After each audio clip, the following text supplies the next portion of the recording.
तो प्रियो, आप सबको जय मसीह की। आप सबका वेलकम है मेरे यूट्यूब चैनल पर। तो आप सब जन कैसे हो? आशा करती हूँ आप सब जन स्वस्थ मस्त और अच्छे होंगे। तो आज हम देखेंगे भजन संहिता 78। उसमें क्या लिखा है वो देखेंगे, परमेश्वर उसके लोग। तो चलो शुरू करते हैं। हे मेरे लोगों, मेरी शिक्षा सुनो, मेरे वचनों की ओर कान लगाओ। मैं अपना मन नीति वचन कहने के लिए खोलूंगा। मैं प्राचीन काल की गुप्त बातें कहूंगा, जिन बातों को हमने सुना और जान लिया और हमारे बाप दादों ने हमसे वर्णन किया है। उन्हें हम उनकी संतान से गुप्त न रखेंगे, परंतु होनहार पीढ़ी के लोगों से यहोवा का गुणवाद और उसकी सामर्थ और आश्चर्य कर्मों का वर्णन करेंगे।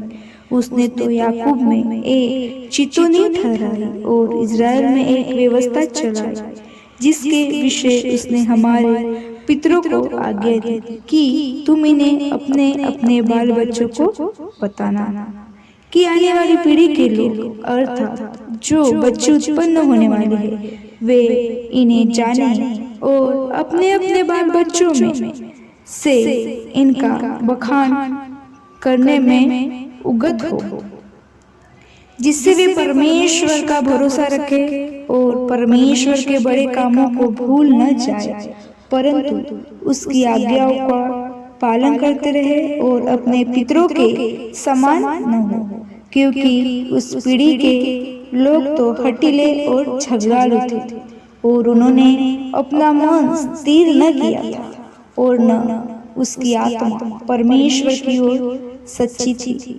ए प्रेमियों ने तो शस्त्रधारी और धनुधारी होने पर भी युद्ध के समय पीठ दिखा दी। उन्होंने परमेश्वर की वाचा पूरी नहीं की और उसकी व्यवस्था पर चलने से इनकार किया। उन्होंने उसके बड़े कामों को और जो आश्चर्य कर उसने उसके सामने किए थे उनको भुला दिया। उसने तो उनके बाप दादाओं के सम्मुख मिस्र देश के सोअन के मैदान में अद्भुत कर्म किए थे। उसने समुद्र को दो भाग करके उन्हें पार करा दिया और जल को ढेर के समान खड़ा कर दिया। उसने दिन को तो बादल के खंभे से और रात पर अग्नि के प्रकाश के द्वारा उसकी अगुवाई की। वह जंगल में चट्टान फाड़कर उनको मानो गहरे जलाशय से मनमाना पिलाता था।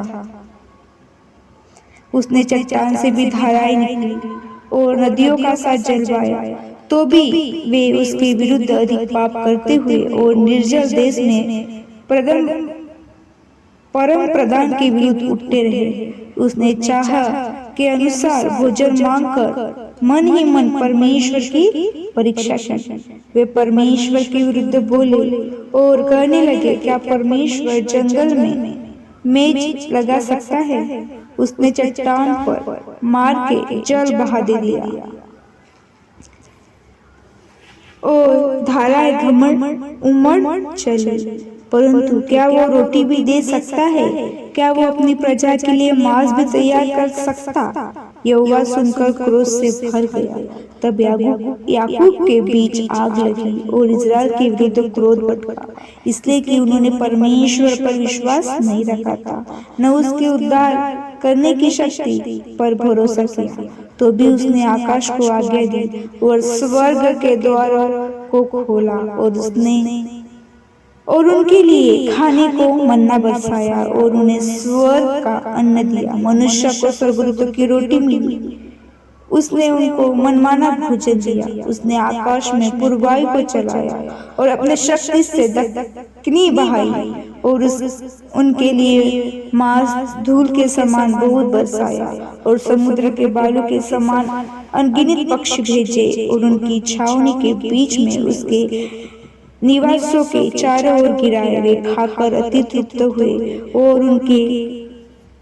और उसने उनकी कामना पूरी की।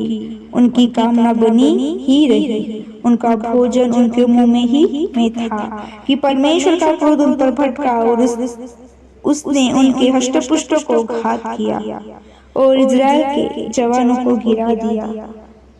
इतने पर भी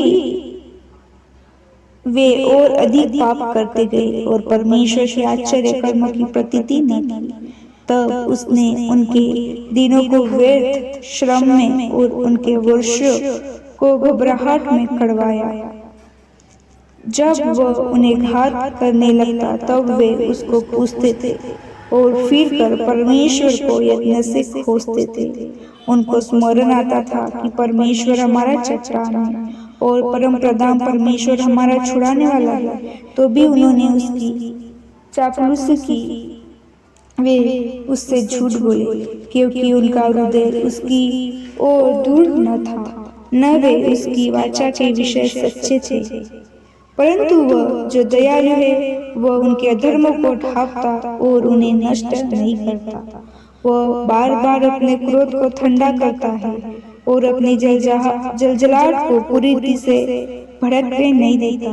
उनको स्मरण रहा कि ये नाशमान है, ये वायु के समान है जो चली जाती और लौट नहीं आती। उन्होंने कितनी ही बार जंगल में उससे बलवा किया और निर्जल देश में उसको उदास किया। वे बार बार परमेश्वर की परीक्षा करते थे और इज़राइल के पवित्र को खेदित करते थे। उन्होंने न तो उसका भुजबल स्मरण किया, न वह दिन जब उसने उनको द्रोही के वंश में छुड़ाया था कि उसने कैसे अपने चिन्ह मिस्र में और अपने चमत्कार सोअन के मैदान में किए थे। उसने तो मिस्रियों की नदियों को लहू बना डाला और वे अपनी नदियां का जल पी न सके। उसने उनके बीच में डास भेजे जिन्होंने उन्हें काट डाला और मेंढक भी भेजे, उन्होंने उनका बिगाड़ किया। उसने उनको भूमि पर उपज कीड़ों को और उनके गुल्लर के पेड़ों को बड़े बड़े पत्थर बरसा कर नष्ट किया। उसने उनके पशुओं को ओलों से और उनके डोरों को बिजलियों से मिटा दिया। उसने उनके ऊपर अपना प्रचंड क्रोध और रोष भड़काया और उन्हें संकट में डाला और सुखदाई दूतों को दल भेजा। उसने अपने क्रोध का मार्ग खोला और उनके प्राणों को मृत्यु से न बचाया, परंतु उनको मरी के वंश में कर दिया। उसने मिस्र के सब पहिलौठों को मारा और हाम के डेरों में पुरुष के पहले फल थे, परंतु अपने प्रजा को भेड़ बकरिया के समान प्रस्थान कराया और जंगल में उनकी अगुवाई पशुओं के झुंड की सी। तब वे उसके चलाने से बेखटके चले और उनको कुछ भय न हुआ, परंतु उनके शत्रु समुद्र में डूब गए। उसने उनको अपने पवित्र देश की सीमा तक इसी पहाड़ी देश में पहुंचाया जो उसने अपने दाहिने हाथ से प्राप्त किया था। उसने उनके सामने से अन्य जातियों को भगा दिया और उनकी भूमि को डोरी से माप कर बांट दिया और इज़राइल के गोत्रों को उनके डेरों में बसाया।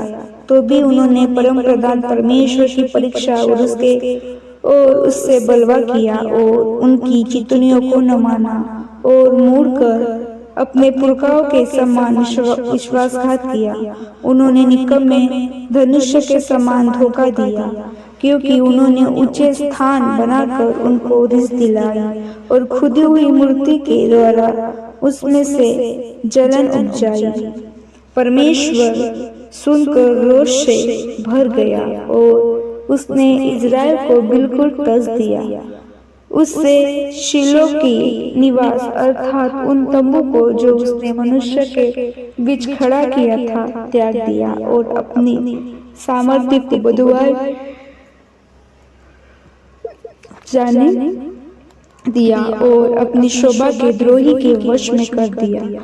उसने अपनी प्रजा को तलवार से मरवा दिया और अपने नीच भाग के विरुद्ध रोष से भर गया।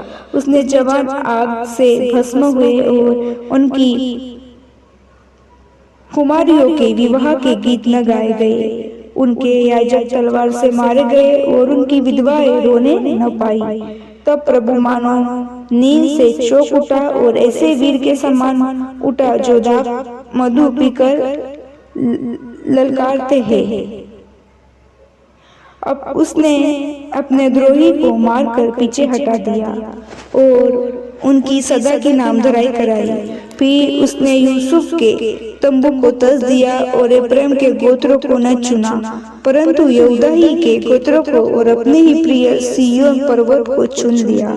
उसने अपने पवित्र स्थान को बहुत ऊंचा बना दिया और पृथ्वी के समान स्थिर बनाया, जिसकी नींव उसने सदा के लिए डाली है। फिर उसने अपने दास दाऊद को चुनकर बेर्शाला में से ले लिया। वो उनको बच्चे वाली भेड़ों के पीछे पीछे फिरने से ले आया कि वो उसकी प्रजा याकूब की अर्थात उसके निज भाग इस्राएल की चरवाई करे। तब उसने खरे मन से उनको चरवाही की और अपने हाथ को कुशलता से उसकी अगुवाई की। तो प्रियो, इस वचन पढ़े जाने से आप सबको आशीष मिले। प्रभु आपको ब्लेस करे। जय मसीह।